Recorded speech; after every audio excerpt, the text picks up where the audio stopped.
only mode. Good morning everyone and welcome to the Ultimate Cloud series brought to you by Outbound and the European SharePoint community. My name is Declan and I'm delighted to be joined today by Neil Hodgkinson, who will be talking to you about configuring hybrid workloads for SharePoint 2013 and Office 365. Remember to join in the conversation about today's webinar on Twitter using the hashtag UltimateCloud. After the webinar we will have questions. Type any questions you have for Neil in the question pane in the control panel. Some questions will be selected and answered at the end of the presentation. This webinar is being recorded and you'll be notified by email when it is available. And now I'm going to pass over to our webinar presenter, Neil Hodgkinson. Hello, Neil. Hi, Declan. Thank you. Good morning, everybody. Just let me set up here and we'll make a start with the session. I'm going to minimize everything here. And make a start. Okay, hopefully everybody can see my slides. So I'm very appreciative of Outbound and Declan for inviting me to do this session. And the key topics and scenarios we're going to talk about here is the kind of technical aspects around configuring hybrid scenarios. I know that the two previous sessions in this series talked about business drivers and discussed around reasons for using Office 365, for example, reasons why you may potentially remain on premises, and decision-making factors around the choices you will do there. This is going to be a little bit different in terms of the decision making factors have really kind of been played out at this point where we're thinking about hybrid, and we're trying to think about how we can use the best of both worlds in terms of a on-premises and Office 365 infrastructure in order to deliver business value. So I'll just tell you a little bit about me first. And as Declan introduced me, my name is Neil Hodgkinson. I'm a program manager in the SharePoint product group, or more correctly, the Office 365 product group, and I sit within a team known as the Customer Advisory Team, or the CAT team. Prior to joining that team, I worked at Microsoft since 2005. I was a PFE for 5 years, which basically meant I was flying around most of Europe, North Africa, and the Middle East fixing SharePoint problems. I then spent 3 years in the Office 365 engineering team, so basically working at the back end of the platform, where we were initially transitioning from what was known as the old BPOS-S platform towards the new SharePoint 2013 and Office 365 environment. So what we have today was borne out by a lot of people doing a lot of hard work to give a platform that is hopefully delivering business value to most of the people on this call. Personally, I've been, I don't know whether I'm a glutton for punishment or whether I've just been lucky to have gone through the Certified Master Program 3 times in the last 2 rotations, or the last 2 deliveries for SharePoint 2010 and SharePoint 2013 as an instructor for search, business continuity management, and operational engineering around SQL Server, so that was really enjoyable. I'm also becoming a Tough Mudder fanatic. I've only done it once, but I've already signed up to do it 2 more times. And if any of you want any questions answering that are extremely technical and difficult, the way to my heart is through a glass of whiskey, so that kind of sets the expectation about myself. So what are we going to talk about in terms of this session? The objectives, and I'll just build this slide out directly. The objectives of this session are really to give a very brief introduction about hybrid scenarios in terms of what they actually are. I don't want to spend too long in talking about why we do hybrid. I want to just basically get the key message across there. Talk about the technical implementation, so really around the technical requirements, the infrastructure needs, the software and configuration requirements of how we implement hybrid configurations. And then one of the key elements that comes up time and time again in my discussions around hybrid, and one of my roles within the customer advisory team is on the hybrid virtual team within the SharePoint Office 365 product group, where we do a lot of validation around proxy servers and configuration, and try and document and write up and work directly with customers around how they configure their own proxy servers. So the proxy server we're going to look at today is the Windows Web Application Proxy. and I'll demo that later, how we set that thing up. But there's some key specific requirements around proxy servers which are critically important, and if your proxy servers don't meet those requirements, you can run into some problems. So very quickly, in terms of an agenda, I mentioned already hybrid scenarios. Components and configuration and deployment is where I want to spend most of the time here. So we're going to go into PowerShell, we're going to be digging around, we're going to be looking at some moving parts within the hybrid infrastructure. And then at the end, as a sample workload, I'll talk about different workloads, but as a sample workload, I want to look at how we actually then leverage the hybrid infrastructure to generate a search experience for end users. So with that said then, I guess the first question we need to answer is, what is hybrid and why should I want to do it? And I think fundamentally here, if you think about Office 365, and I'm sure many of you have gone through Office 365 deployment programs or are considering Office 365, the key driver around why hybrid tends to be around the limitations or perhaps compliancy regulations around what you ultimately have to leave on premises. Office 365 is suitable for a lot of different workloads. It's suitable for a lot of different content. But for some reasons, maybe there are governmental reasons, regional boundary reasons.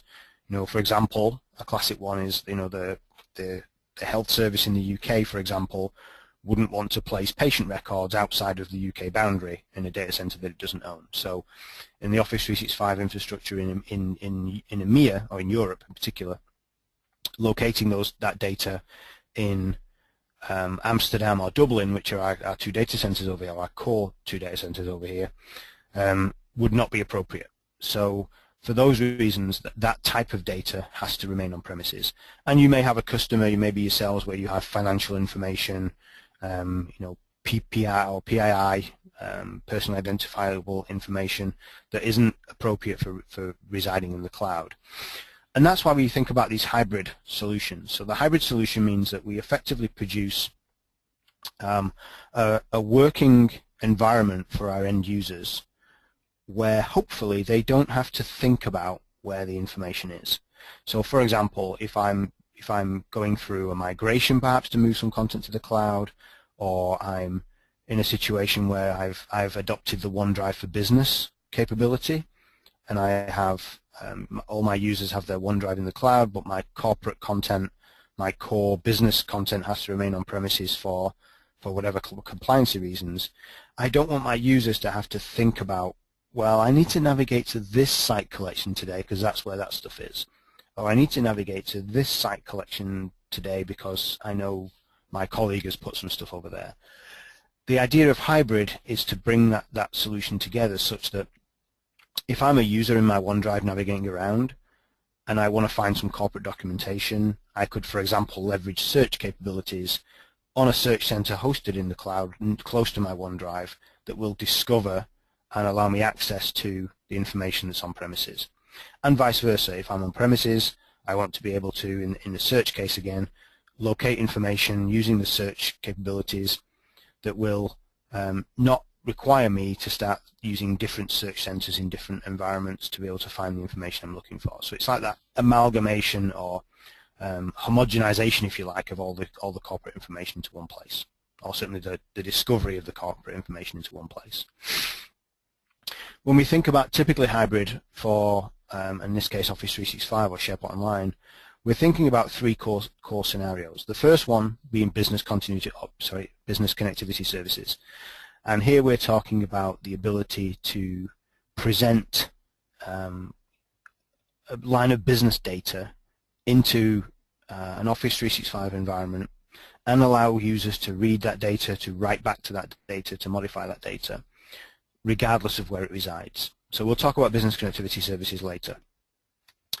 The second one is the concept of Duet, SAP, exposure to Office 365 via the connectors that we build in the Duet Enterprise platform. This is leveraged in some core key accounts that Microsoft have, but it isn't something that you come across on a daily basis by any means.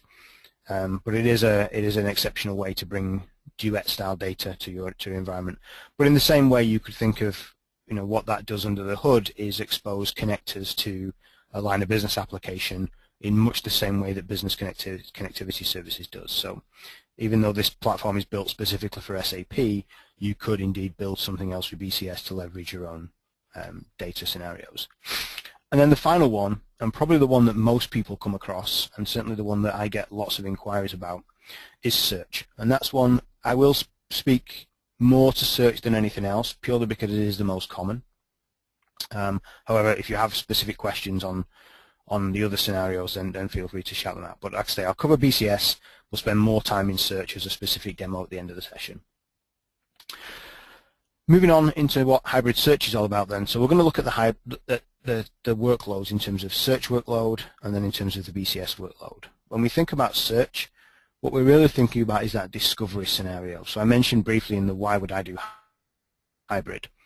And typically why I would do it is to discover information. So in this scenario here, we have what's referred to typically as the one-way outbound topology, often referred to as an authentication topology. What we're referring to here is that if you look on the right-hand side of the slide, I have my corporate network, and my users within that corporate network are effectively being enabled such that when they issue a search query, we can retrieve results from SharePoint Online. So a call goes out. I'll talk about the technical implementation of this in a few minutes. But a call goes out to SharePoint Online, a query against the index in SharePoint Online, results come back and they're presented to the end user in a SharePoint Server farm on premises. The reverse of that is the inbound topology. So in this case, what we're referring to is that users who are out in the Office 365 tenant on my search center would be located in my Office 365 tenancy somewhere. Then I issue a query in that location, and at this point, the query goes in through the reverse proxy, again that piece of infrastructure that we'll talk about in a few minutes, and issues the query to the on-premises search index and returns results back to the end user to be presented in the Office 365 search center. The third one, or not truly a third one, but more an implementation of both of the two prior ones, is when we can do that in an entirely bidirectional manner. So at this point, we're enabling our users, regardless of where they are. If you remember, one of the scenarios for hybrid was, I don't need to have my users thinking too much about where they're located and whether they're navigating to a cloud-based site collection or whether they're navigating to an on-premises site collection. With this scenario, I can host a search center on premises and a search center in Office 365, and at this point, regardless of where the users search from, they will get the same results, or they will be able to discover the same results. The presentation will depend on which side of the network boundary they're actually on, as to which results come back presented higher up in the result set, for example. But I'll demonstrate this for you, and if the demo gods are willing, we'll be able to show this both sides of this configuration.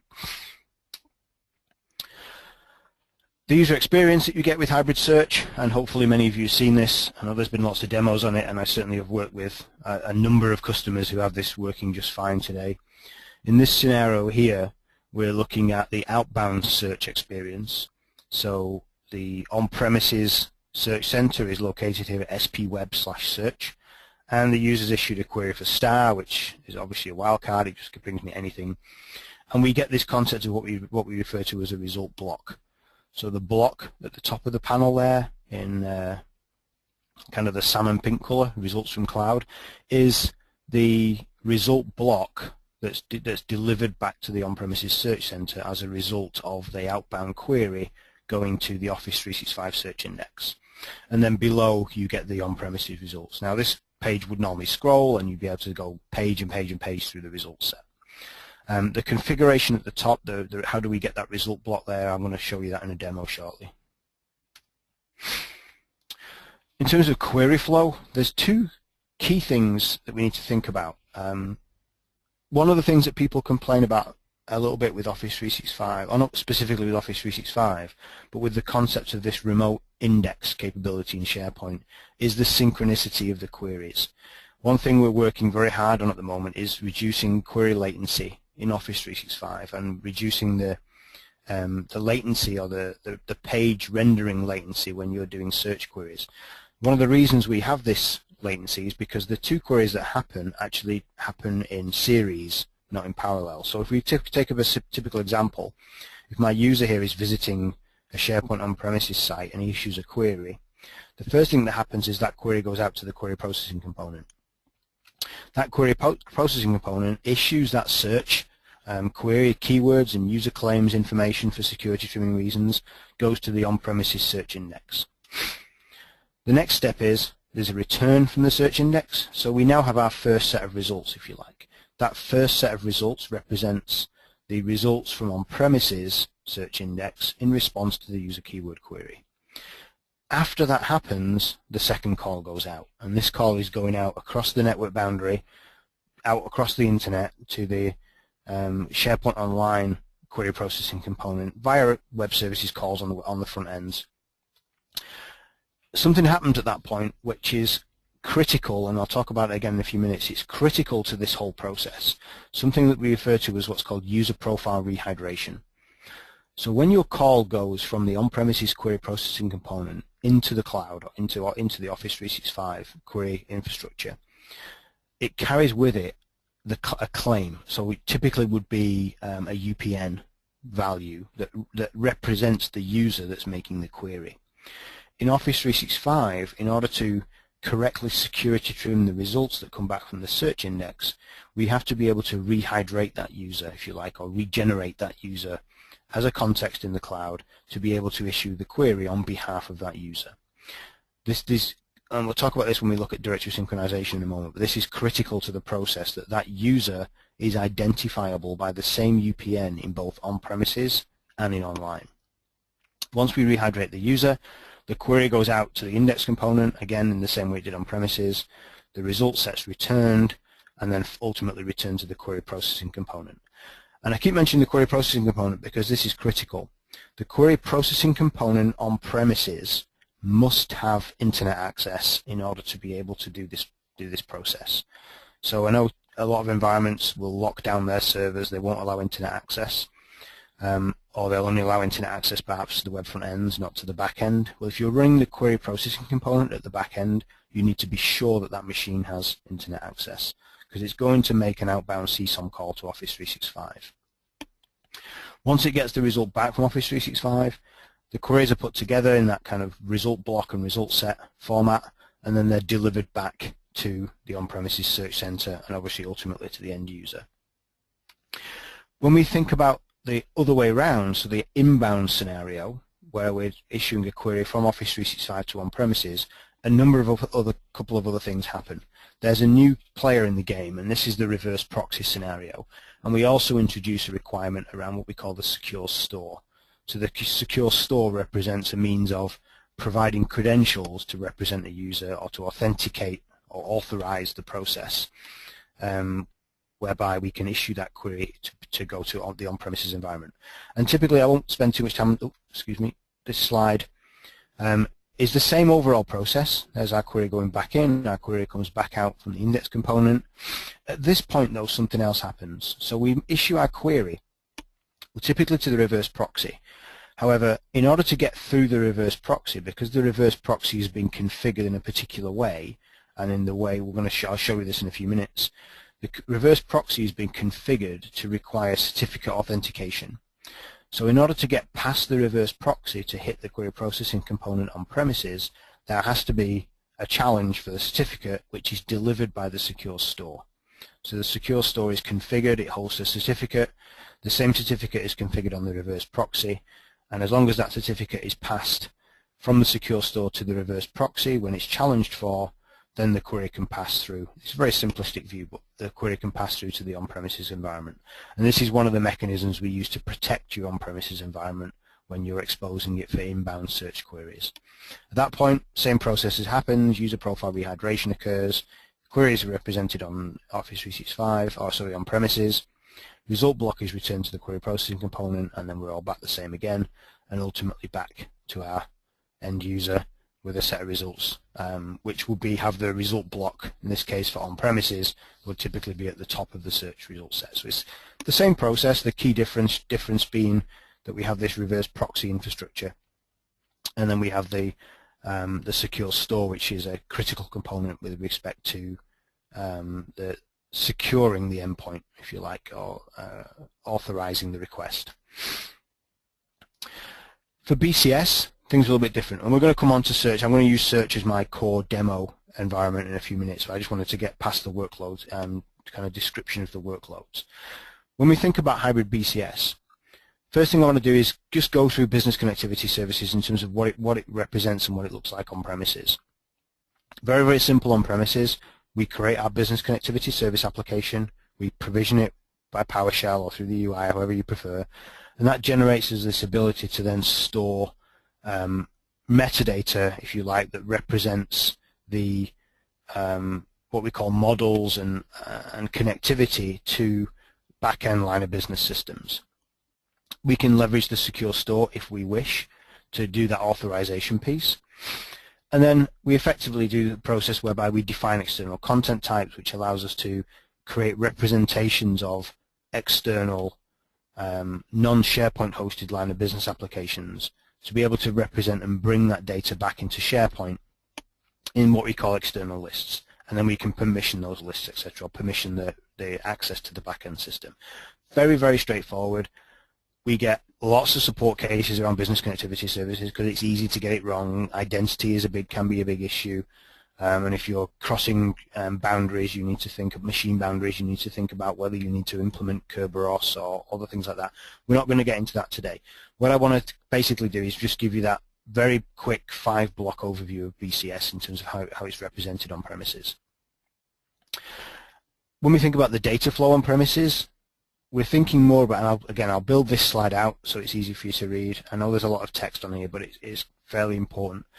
What we're really thinking about in terms of the connectivity or the data flow for business connectivity services is our end user connects to the SharePoint environment. They're looking for line of business information. That line of business information is represented typically by an external list that's been configured in SharePoint. And when I try to load that external list, there's a call out to the external content type to determine where does that data come from. There's a call out through the secure store to get the credentials. And then ultimately there's a final call out at step 4, which goes out to our back-end business system.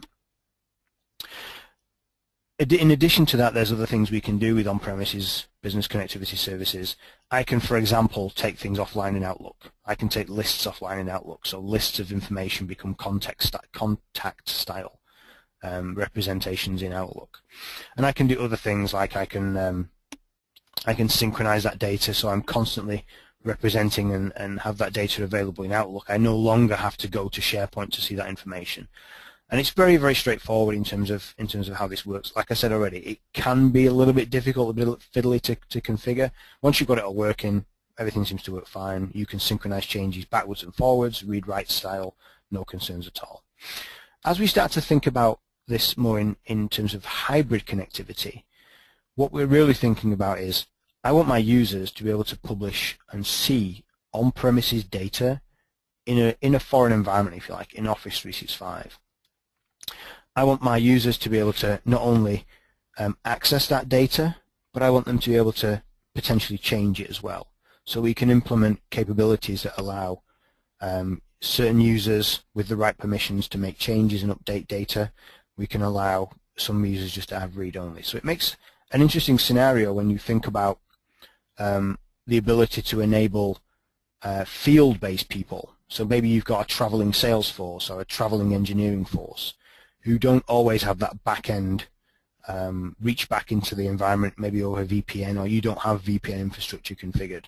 So in this case, you can basically present them with an app in Office 365 or with an external list in Office 365 that allows them, all they need is internet connectivity, and then they're online, they can start interacting with the business information, they can start updating sales statistics or caseload or workloads, that kind of thing, without having to reach back into the corporate environment. Very, very straightforward. The one critical thing to remember when you're doing hybrid BCS, while on-premises supports direct connectivity to SQL, for example, or you can create custom .NET connectors. There's a number of ways you can build those things and create that connectivity. When you're thinking about hybrid business connectivity services or the O365 hosted business connectivity services, we only support OData as the endpoint source. OData, as we know, is an open source or an open protocol. It's a standard which hopefully everyone is adhering to, and shouldn't be too much difficulty to be able to do this. Some products that Microsoft, for example, ship, like analysis services, already comes with OData endpoints configured. Others don't, so you may have to go and create a shim or write some connectivity to be able to present them. Within Power BI, for example, we have this concept of the Power BI gateway. The Power BI gateway can be used to present almost any data as an OData source. You just need to subscribe to Power BI and deploy the gateway on premises. Data flow or prerequisites for actually having the hybrid connectivity built up. Very straightforward. Having connectivity services configured in the cloud, in order to do hybrid scenarios, you need to have it on premises as well. There's communication between the two environments. It's a bit like trying to do hybrid search without having search on both sides. It's never going to work. So again, the same with BCS. We need to have BCS on both sides of the firewall, if you like, or both sides of the internet boundary. The on-premises instance is the one that has the connectivity to the external data source. So where I'm thinking about hybrid connectivity coming in from Office 365, for example, I'm building my hybrid models and my hybrid connectivity or my direct connectivity to the data I want to represent on the on-premises side. I must configure a two-way authentication topology. So if you remember the scenario we saw earlier where we have the inbound, the outbound, and the bidirectional, for the BCS scenario, we really need that bidirectional approach because we're reaching into on-premises. We need to be able to represent data in the cloud, but we need to reach into on-premises to be able to make this work. And in order for the external list to work, we basically have to publish out as well. So we need that two-way configuration. And then, much like we have to do with search capabilities, we have to publish an external URL so that we're presenting an endpoint for where we can connect to be able to retrieve the information. In terms of data flow, when we're looking at hybrid BCS, what we really think about is very, very similar to on-premises in many regards, but in this case what we're thinking about our user is not connecting directly to SharePoint on-premises now, but they're connecting to SharePoint Online where we have a number of things configured. We have an external list, we have our business connectivity services running in Office 365 again, and we have our secure store up there as well, which we're going to use for leveraging identity. So we're going to use the secure store perhaps with stored credentials or maybe a certificate to be able to reach in through the reverse proxy to actually connect to and grab that data. Once we go through the data, once we get authorized by the proxy server, the request goes to the published endpoint. So we're reaching into the proxy server to locate the endpoint of information. The endpoint is basically going to be hosted by SharePoint on premises. So as we said, it's hybrid, so we're going cloud to on premises, and then it's SharePoint on premises that will then reach out and do the authorization and the connectivity to the external data source. Very interesting point at step 7. We mentioned SharePoint on-premise retrieves the identity from the token and maps it to the on-premise identity that has access to the data. Such as we saw with search, that is the same user profile or user rehydration process. It's the ability to take information from the claims that the user has and rehydrate that user to be able to make an authenticated query or an authorized query against the external data source to be able to bring back, as we'd expect, only the data the user should be able to see. Again, it's an OData endpoint, so the OData endpoint has all the information we need to be able to return that data based on the query that comes in, the query being defined by the external list or the external content type. There's a third scenario, which is it's kind of hybrid, only it's hybrid in terms of Office 365 with Azure rather than purely on premises. In this case, what we can do is we can represent data that's hosted in Azure, for example in SQL Azure, into SharePoint Online. Gives us the same approach. We can allow our users to access the data, to gain access to all the data that's published in SQL Azure, and access that data without having to write queries to SQL Azure, but using Office 365, using the same approach as we would with business connectivity services. In terms of requirements, very straightforward. We can configure it with or without BCS. And the interesting thing is, because we're not reaching directly into on-premises, there's no hard requirement for a specific hybrid identity management infrastructure. So the thing we're going to talk about next is how we provision the identities and how we get users to be able to be authenticated and authorized in this environment. When we're thinking purely about the Azure and Azure-only environment, or cloud-only, so it's cloud to cloud, the flow is very different. There's no on-premises reach out, there's no reverse proxy requirements. We're basically just having a scenario where a user goes online, they reach out via whatever connectivity they have to SharePoint Online through the external list, or maybe an app that's provisioned in SharePoint Online.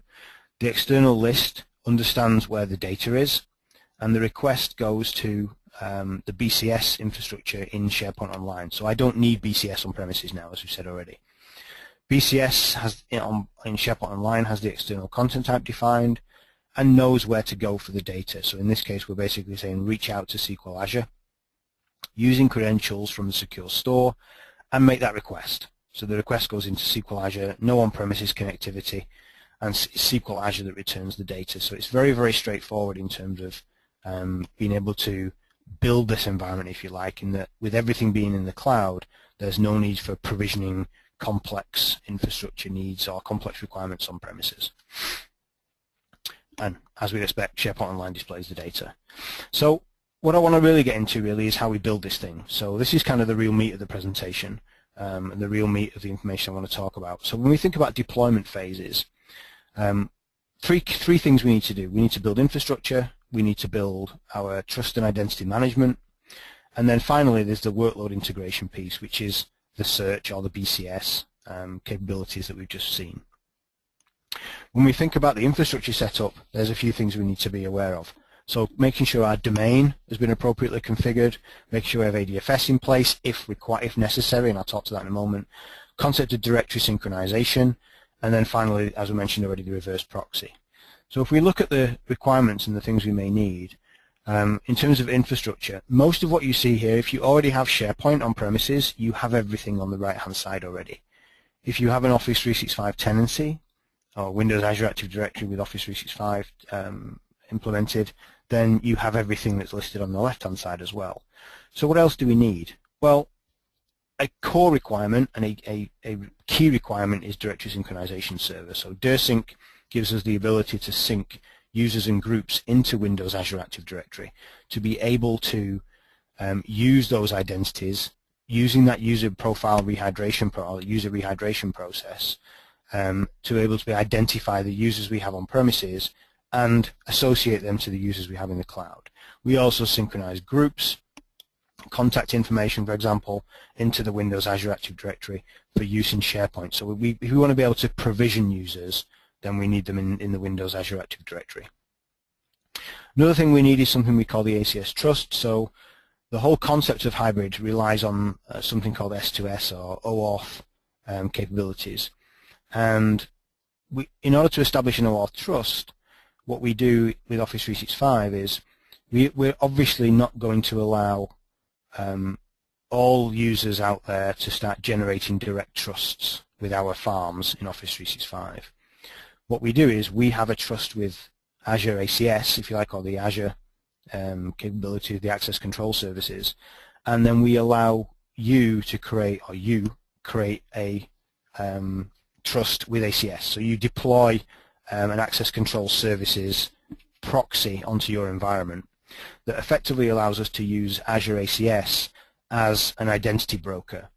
So credentials are passed, or the identity of the people, if you like, is managed by the fact that we have this trust between the two farms. So we trust the connections between the two farms because we have this ACS trust and this proxy in place. ADFS is not a requirement for hybrid scenarios. Depending on your needs, you may or may not deploy ADFS. It really depends. The core requirement for ADFS with any Office 365 implementation or hybrid implementation is when you want to configure single sign-on or same sign-on experiences, so that you'll be able to use your corporate credentials in the cloud or to authenticate against the cloud. The other piece of infrastructure, the reverse proxy, again, only a requirement when we're thinking about inbound scenarios. So if we're purely looking at outbound configuration, we don't need a reverse proxy.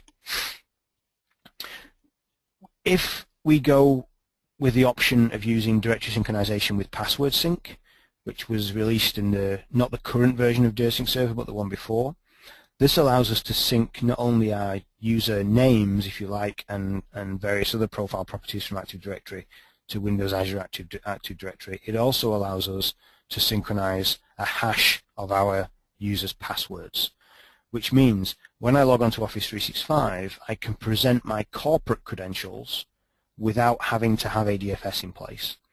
So it's a quick way to get up and running. Some people like it, some people don't. Some people get a bit wary of having password hashes. Even though we don't sync the password, there's no way for us to know the password. But there's questions around whether, some people choose to use it, some people don't. But if you're looking at getting configured very quickly and your corporate security people are not dependent or insist on ADFS, then using password sync with dirsync server is very useful. Thinking about those identities again very quickly, we have 3 core identity scenarios in Office 365. We have the concept of cloud identity, which if you've ever provisioned a tenant and you end up with a maybe company name .onmicrosoft.com account, that is what we refer to as the cloud identity. So it's a single identity. It's managed only in Office 365, or it's managed only in Windows Azure Active Directory, and doesn't have any meaning really outside of your tenancy or outside of Windows Azure AD. The second mechanism, directory sync with password synchronization, is again we have this on-premise identity. So our Active Directory admins on premises are still controlling the creation of that account. They're controlling the group membership of that account. All we're doing is synchronizing it to the cloud to be able to leverage those users and those credentials and those group memberships within our Office 365 infrastructure. So I want security groups, for example, that I want to be able to secure SharePoint sites in the cloud with. I can go down that route. Federated identities, here it's fundamentally we have to do all of the things we would do with the synchronized account. We still need to synchronize those users using directory synchronization, but in this case we're doing federation. So when I try and log on to this environment, it isn't going to use my corporate credentials directly in Windows Azure AD because it doesn't know the password hash. Instead, what it will do is redirect me to my on-premises Active Directory federation services, and at this point I will provide my credentials there. So I'm effectively providing my credentials to my own on-premises infrastructure, which will do the authentication piece and then pass me back. Once I have an appropriate authentication cookie, it will pass me back to Office 365 to continue with my session. Very straightforward. The one that most people come across, most people use, certainly directory synchronization with password sync as the way to get yourself up and running very quickly, and works for most people. Password sync, the directory sync tool, is simply an installation. It's an install that you just drop onto a server in your environment. It doesn't require additional highly available ADFS infrastructure, so you're not having to deploy potentially 4 more machines into your on-premises environment to be able to support federation. This is the features I've already mentioned. So features I've already mentioned about directory sync. The configuration between on-premises and online, basically we're already managing all of this in on-premises, so our AD admins are doing all of the work. So it's a single identity, it's a single set of credentials, but it doesn't support single sign-on, so we don't have that concept of using our ADFS endpoints to provide us with single sign-on capability. But it's at the same time extremely powerful. In terms of configuration-wise, I'll go through this really quickly because I'm going to show you this in a demo. Key thing we need to do is make sure that our tenant is configured for synchronization. Second thing we need to do is add the domain. So there's a few steps here in terms of adding your on-premises domain, and I'll show you briefly. I can't show you all the steps because my demo is already configured, but basically you have to prove that you own the domain by making a DNS change, typically adding an MX or a text record to the domain registration DNS file to be able to prove that you own that directory. which is that. There you go, DNS records. Then you install the wizard. You install the dirsync tool. If you do install this tool, just be patient. It does take a while.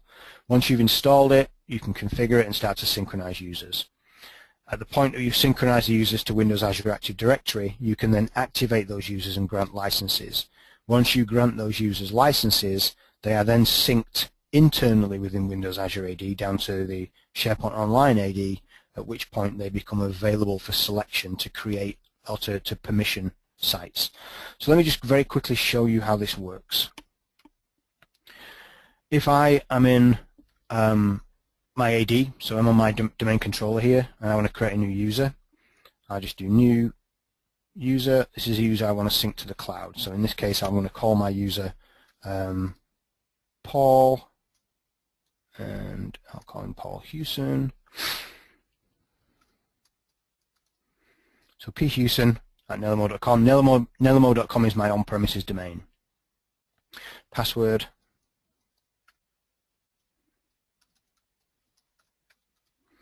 And I'll just do the usual stuff that everybody does. So there we have our user. He's provisioned. One thing we need, remember the concept of I mentioned about user profile rehydration or user rehydration. In order to do that, I need a claim. And typically the one we use will be email. So if I'm going to give him an email address, this will become his UPN's, unfortunately his UPN's the same in this case, but this will become, or his UPN will become his logon identity once we synchronize him. So we apply that and we're done.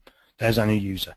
If I go to my Office 365 tenant, we can see in here I have my admin center, I'm logged in, here's my list of active users, and if I just refresh this for you, you'll see I don't have Paul Hewson in there.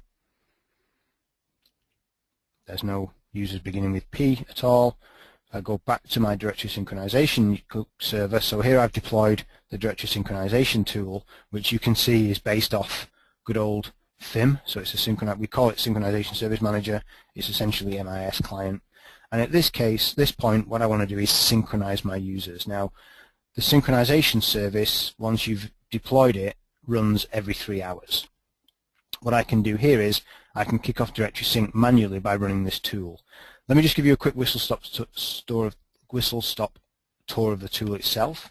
This is the new version of the Windows Azure Active Directory Sync services, so any of you that are familiar with directory synchronization may well have seen this now. If you've been in the Connect program, you'll have seen this new version, or maybe you can actually download this now as well. In order to configure this, we connect to the Azure AD, so I provide my tenancy credentials.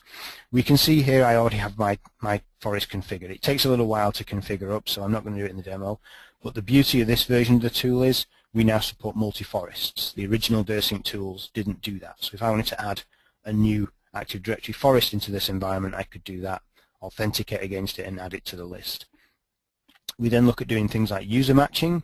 So here, this kind of thing, we can choose which credentials we want to match in Windows Azure Active Directory when we start to synchronize users. So it's becoming much more powerful. Again, if you've not seen the old tool, you won't appreciate how much better this one is. But we're giving you a lot more options directly in the UI here instead of having to do some complex configuration using PowerShell and LDAP queries and things. So much more information in the UI than we had before. We also support Exchange with this tool, so it's an all-in-one tool to support Exchange Hybrid. We also support password write-back, so if users within Windows Azure Active Directory change their password, we'll sync that password back to AD if you wish. So it's an optional choice at this point. And we also support the capability to do app credential management and app attribute filtering as well. So it's a much more complex, much more useful tool than it ever was. And then we're done. So typically I would tick synchronize now if this was the first time I were running this. And be careful, if you have a customer or you yourselves have kind of 100,000 users, then you should start to think carefully about clicking synchronize now in the middle of your business day, because we will chew up a lot of bandwidth as we start to synchronize users. In this case, I'm just going to finish, and I'm going to initiate synchronization by launching this command line tool, which is provided, which effectively allows me to initialize directory synchronization manually. So if I've just done one user and I want to do a quick change, I've pulled some users out of security groups, I don't want to wait for the sync to run, I want to update it straight away, I can execute this tool, As I execute this, it will begin to run. It chooses my domain and it starts to implement the capability, implement the feature here. What we should start to see here is we should start to see this profile MIS client start to populate with the various stages. So we can see it's going on here. And this takes a few minutes. It will synchronize the users. It should find that one change, hopefully, just that one person change that I made. There we go. There's our one person who's changed. And that will synchronize in, and ultimately, when I go back to my Active Directory, my Windows Azure Active Directory here, we should eventually, once the export run is completed, we'll see that user appear here. And that's directory synchronization in a nutshell. Once that user appears here, I can choose them, I can grant them licenses, and once I grant them licenses and there's another sync job that runs in the background, I can then start to use those users, give them permissions and give them various things to do in the cloud. So that's very, very straightforward way, very, very straightforward, very simple demo of directory synchronization. It'll take a few minutes for that user to show up. What I'll do is I'll just carry on with the slides and I'll show you that user provisioned when we go back to the next demo. So, excuse me. In terms of reverse proxies then, so what do we have? Support for the inbound scenario. Supported reverse proxy devices are basically ones that we have tested and or written validation documentation around. The ones that we've tested for the inbound scenario are Web Application Proxy with Windows Server 2012 R2, TMG, which I appreciate is an end-of-life product. You can't really buy TMG anymore. However, it is within mainstream support for the next 6 years. So there's no reason why, if you don't have TMG already, you shouldn't have to be too concerned with thinking about, well, I might have to go and provision Windows Server 2012 and Web Application Proxy, or think about buying some alternative product. TMG is and remains a useful product today. F5, big IP capabilities, we validated and tested them. We've validated and tested Citrix NetScaler. We have a very large customer in EMEA, went through an interesting project with Citrix NetScaler to help us validate that. We've yet to produce Microsoft documentation on this configuration, but it's coming shortly. And then we've now also validated Squid as a reverse proxy as well. So plenty of options there to choose from, either hardware or software choices. Key requirement is they must support RFC 2716, and if you have a reverse proxy in your environment and you want to test it, perhaps get it validated, feel free to reach out. We'd love to get more added to this list of validated reverse proxy devices. What I want to quickly look at is setting up Web Application Proxy. So there's a number of steps to this. We need a bunch of certificates to begin with.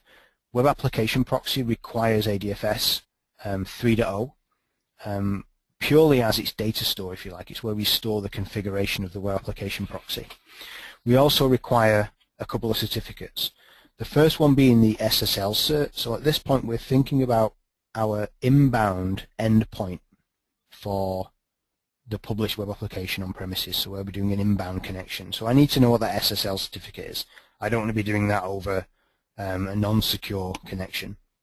And in fact, one of the benefits of WAP is WAP will not allow you to publish a non-secure connection. And then I need something else, which is the client authentication certificate. Now the client auth certificate is used as part of that secure store process. So when the proxy challenges for authentication, we have another certificate that's stored within the secure store within the tenant that's then handed to the proxy.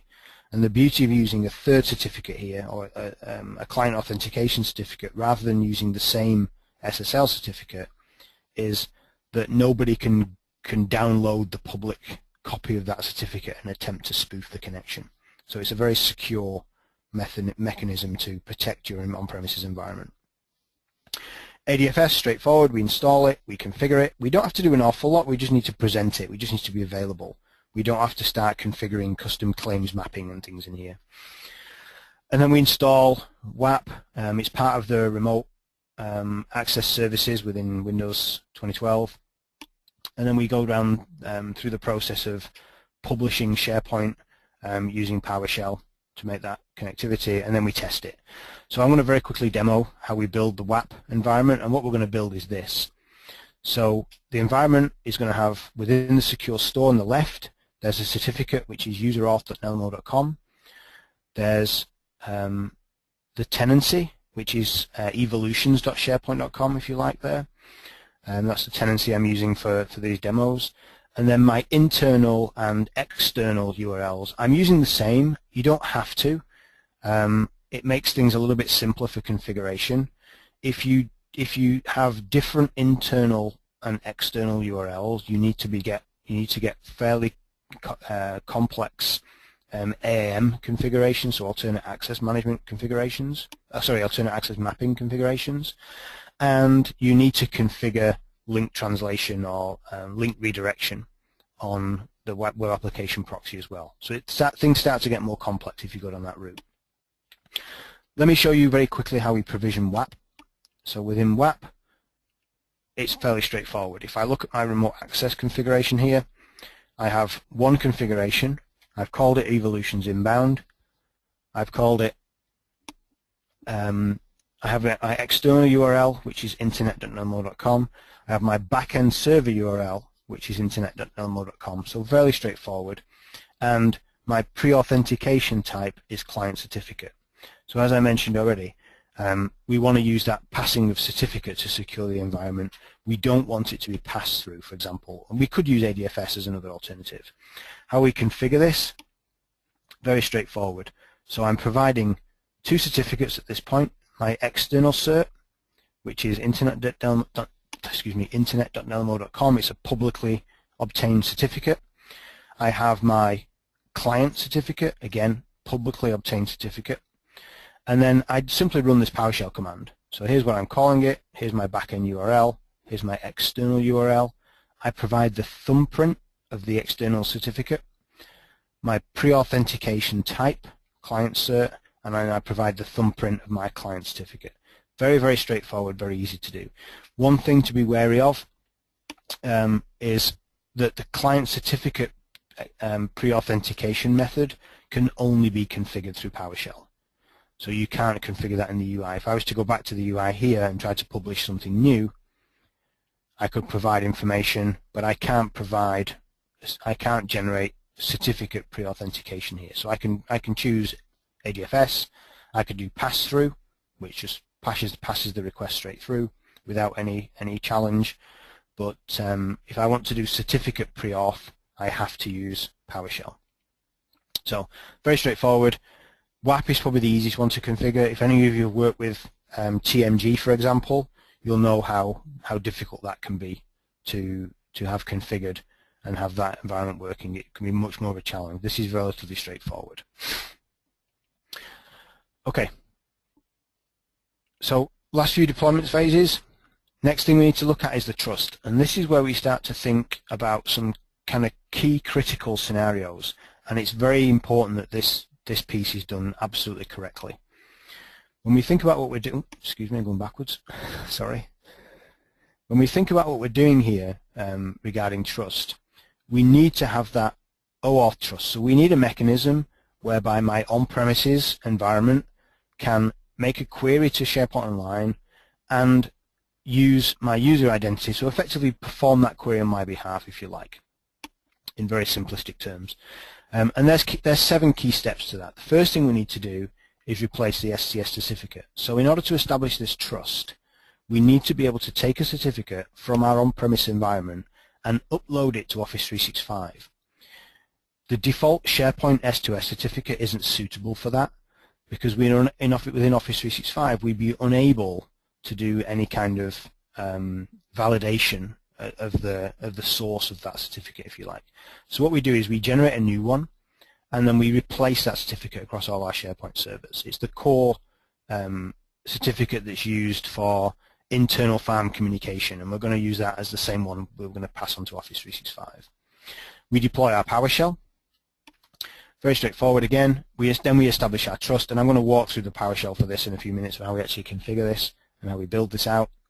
We then have to add the service principal name for our on-premises domain to the environment. So we basically have to say we're adding the service principal to say that this is the principle that we're going to support, and the classic one there, if you like, contains the word Office in the middle of it, and that's the service principle that we would use for Office 365.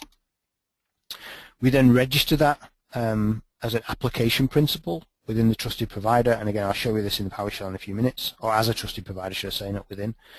And then we set the authentication realm, so where are we going to be doing our authentication, what realms are we going to be trusting, and then final step is to configure the proxy. So we have to deploy a service application proxy for the Azure ACS connection. Once we go through that, a few extra things we need to do: check the user profiles up and running, and to be honest, most of this falls into the classification of troubleshooting, if you like, if you start to have problems. You'd like to think that you already had the profile service app configured, you were doing user profile import on premises, and everything was running. So this is really thinking about how I would check if I was having some problems. So make sure the user profile is running, make sure the user profiles are synced, so we want to make sure we have the same, for example, user principal name, the same SMTP address, for example, of our users match on premises to what we have in the cloud. If we don't do that, when we can't complete that user profile hydration process, then we'll be unable to establish a secure connection and unable to issue a query that would be appropriately security trimmed, for example, given the search scenario. We replace our certificate. There's a few ways to do this. We can use self-signed certs. We can use a certificate issued by a public certificate authority. So either of these work as long as we can validate the chain and export it with the chain in place so that we can submit it to Office 365 as a source of information, or sorry, as a trusted source. Domain issued certs don't work. They are trusted only by your domain, and therefore there's no way of Office 365 validating the actual authenticity of that certificate. So domain issued certs won't work. And then we use a very simple PowerShell command to replace the token signing certificate, followed by an IIS reset or server reboot if you wish. Validating the S2S trust is straightforward. All we need to do is two things. First of all, we confirm the STS configuration.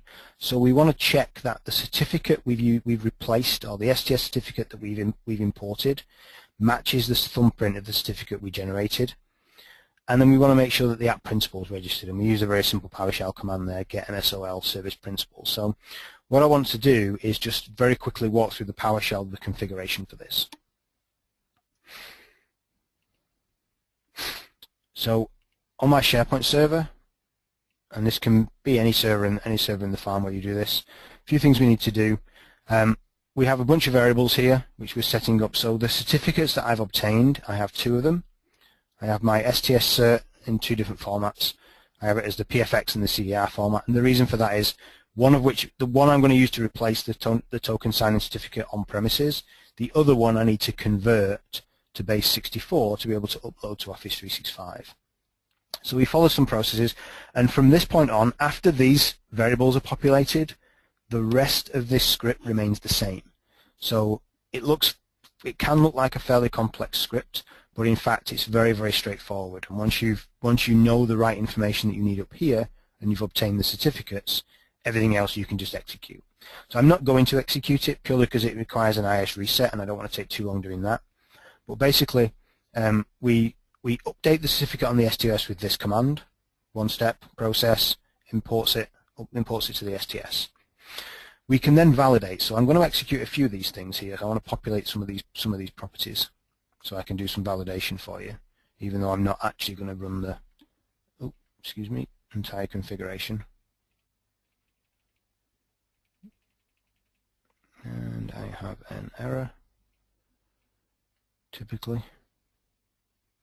Let's make sure I've loaded everything.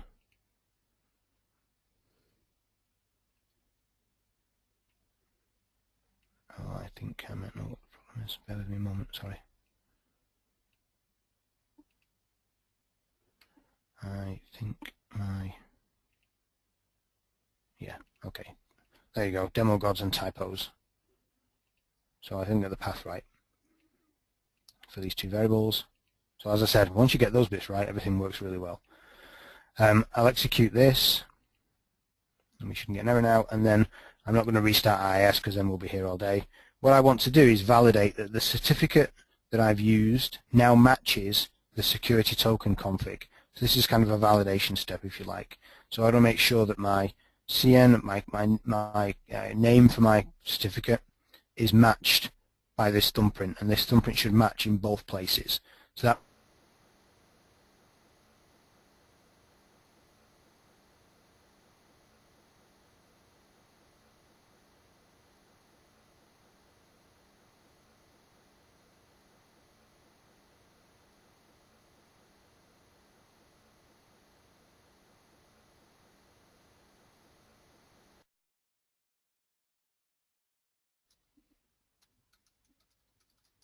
that's my global admin account, and hopefully I remember the password. Oh, no I don't. Sorry. I'm going to use a different one. I know this user is a global admin.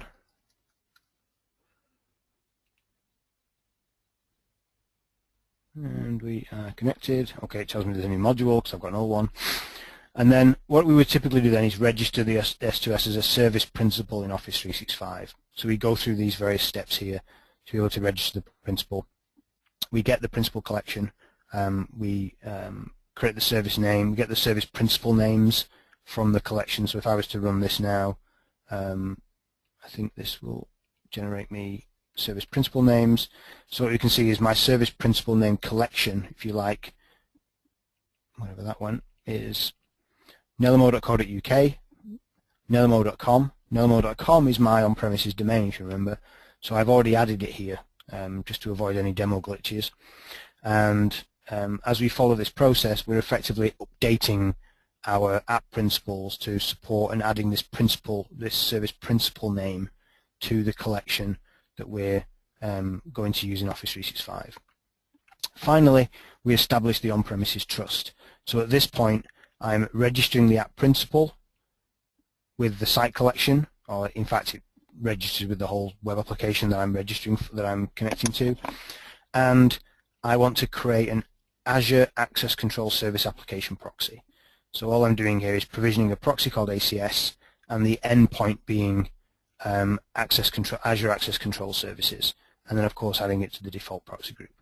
Very, very straightforward.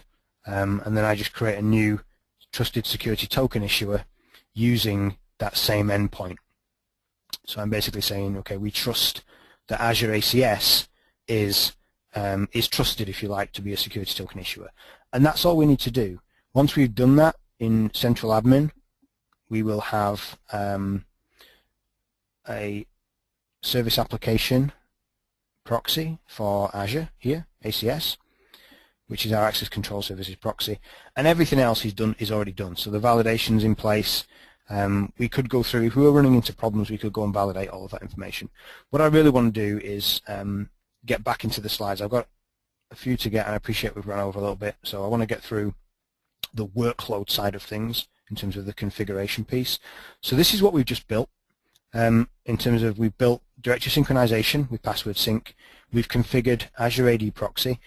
I have a proxy server in place here as well, in the middle of this diagram, to support incoming incoming. In this case, we're going to do search hybrid, so we're doing incoming connections. So the next thing we need to do in terms of configuration is just the workload.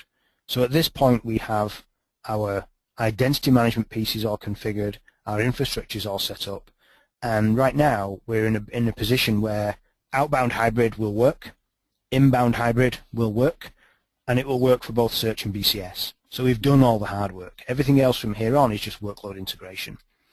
So with SharePoint, all we need to do is configure result sources and query rules. So what I'm going to do is I'm going to flip back to my demo again. Most of the slides from this point on are reference for yourself for later. So everything else is really driven by the demo now. So what I want to do is show you both scenarios and what we have to configure to do both, if my machine goes responsive.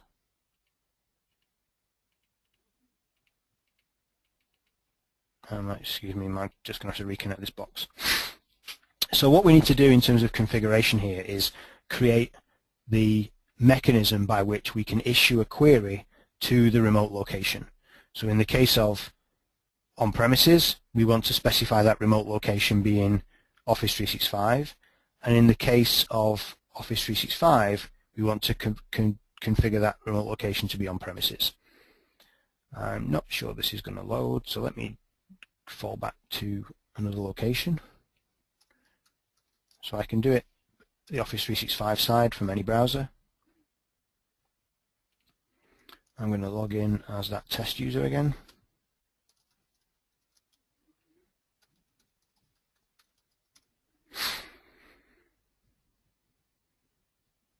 And there's just a couple of things I want to show you in here when the admin portal loads.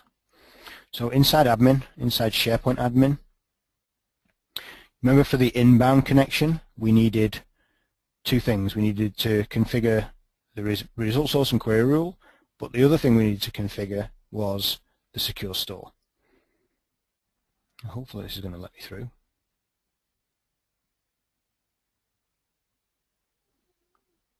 Come on, today.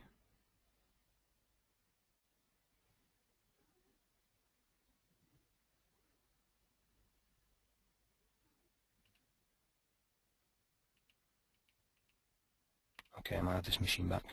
I'm lucky.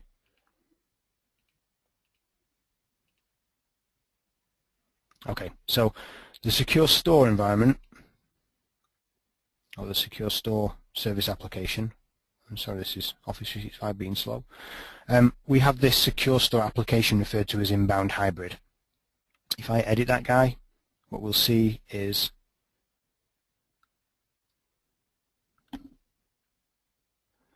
we have a certificate and a certificate password. So what I've done here is I've uploaded a certificate, that client authentication certificate, and provided the password and things to be able to support the search service application, collecting the certificate and presenting it to the reverse proxy for the incoming query. The other side of things, and I can probably go back here now, is within the search center itself. So we're looking at inbound. So here's evolutions.sharepoint.com. If I look at my site collection, site settings, the two things we need to build are result sources and query rules. Oh, come on. We'll just give it a second. Here we go. So within the scenario, we can build result sources and query rules at 3 different layers. Within Office 365, we can build them at the tenant admin level, which makes them available for all site collections. We can build them at the site collection level, which makes them available for that web, that root web and any web within that site collection, or we can provision them down here at the actual individual web level. In this case, I've done a very simple one at the site collection level. I referred it to, so I go new result source, and when I create new result source, what I end up is an edit page where I give the result source a name. In this case, I've called it inbound search. I'm specifying it as remote SharePoint, and I provide the URL that I've published to the internet from my on-premises environment. So that was the URL we published through WAP. I'm specifying SharePoint search results as opposed to people, and I'm not making any query transformations here, so I'm simply just passing the search terms exactly as I typed them in the search box. If you want to know how to do complex query transformations, there's some fantastic blogs out there. There's a lot of great work by a guy called Matt McDermott, who's an MVP out of Texas, who's done some fantastic query builder work if you want to look at more complex scenarios. The final thing we need to do is configure our credentials information, and in this case we're passing in the SSO ID. So the query itself will contain my user claims.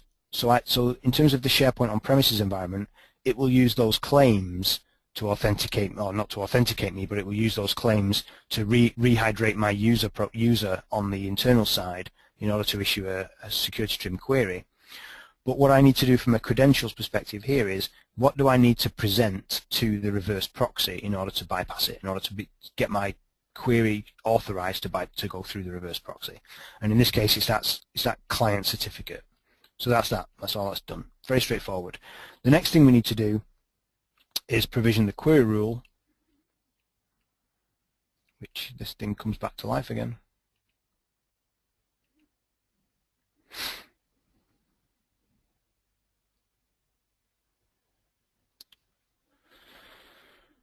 Oh, there we go. So the query rule is basically a mechanism that says when people search for things, go and do something, go and perform an action, go and issue a query against a particular source of information. And in this case what we're doing, we want to build a query rule that says when users search for something, also search somewhere else. So in this case I want to search my inbound search result source. So I want to show the query rules that will be triggered or are leveraging this inbound search result source. In this case I've built a query rule called inbound hybrid. Again, if I edit this, we see I have a name, of course. I have query conditions. So again, I'm not firing on for any particular reason. I could provide a condition that says if someone uses a particular keyword at the beginning or the end of the query, or if I'm querying a certain time period, then go and issue this query. In this case, what I'm doing is I'm basically saying just fire all the time. I want to see the results. And typically this is what you would do. Even if ultimately you wanted conditions, you would typically test it without conditions to make sure it's actually working. We can then do two things. We can either add promoted results, or the concept of best bets. If you think about older scenarios with search and using promoted results or best bet blocks or advertising banners, if you like, or we can do this concept of what we call result blocks. So a result block is effectively that feature that gives us that block of information above or generally at the top of my result set. And here all I'm really saying is I have a query, use the subject terms again, so nothing clever, nothing complex, just use the exact query as it's presented. Search this source, so the inbound search goes here. Like I said, we could launch Query Builder and build something complex, but all I'm saying is I want this query rule to fire always. I want it to use the default subject terms, whatever's typed into the search box, and I want to go to the inbound search source. Settings-wise, number of options. I can provide a more link.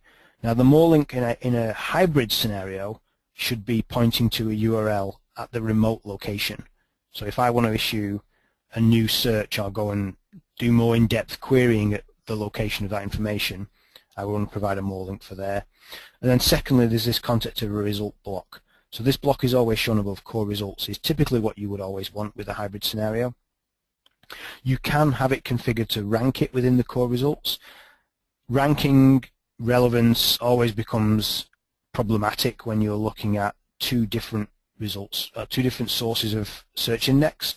So I would be very wary about using that unless you had a key specific requirement, because you may never find it. It might be on page 300 of the search results, for example. And then I can do configuration here on what do I want the results to actually look like. In this case, we're just using straight out the box scenario. Sorry, out the box configuration. So then what do the results actually look like? When I go to make sure my query, I go to my search center, and remember that process, that series scenario where my first query goes to on-premises, my second one goes to cloud. If I do a search here for SharePoint, for example, the query gets issued, and what will be happening is my search query will go to the Office 365 search index first. Before I see any results, the query will then also be issued to the on-premises search index, and then eventually my result set will come back. So it's that kind of great. It's that kind of synchronous process whereby we're issuing the queries in parallel. We want to try and improve performance-wise. And as we can see here, I've delivered no results from on-premises, so I'm going to try it again. I'll just try a star, so I'll search for everything. So there's a couple of reasons why you might get no results. Typically, it could be a query timeout.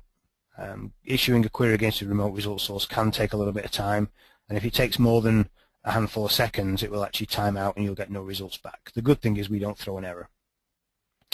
Another scenario, which I may be running into here, is that my on-premises environment could very well have the application pool could have gone dormant, and I'm now waiting for it to spin up. because this demo worked just fine right before this session. And I'm still not seeing it. Okay, let me go to the other side of the things. This is the other side. I'll come back to that in a minute. But in terms of the internal approach, it's exactly the same, except when I'm building my query here, and I do my result source, what I'm providing as a result source location is Office 365. So internet.notemo.com is my internet-facing web application, and I'm issuing my query here to Office 365. So the result source here is going to evolutions.sharepoint.com. There's a couple of things we can do. I just want to validate this one. We can test the source.